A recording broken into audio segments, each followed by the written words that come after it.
Birth rate जास्त असल्यामुळे तो वाढतच राहणार. मग शासनानं धोरण काय सांगितलेलं आहे? आता तुम्हाला सांगितलेलं आहे, योगेश साहेबांनी तुम्हाला मार्गदर्शन केलं की फॅमिली प्लॅनिंगचे वेगवेगळे मेथड्स आहेत.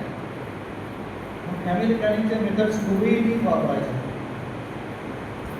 काही टेम्पररी मेथड आहे, काही परमनंट मेथड आहे. सो मग then question comes quality of life, physical quality of life index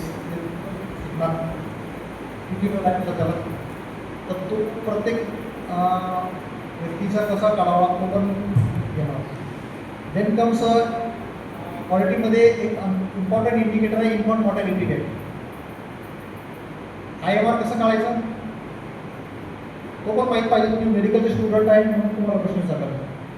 how do we calculate the infant mortality rate?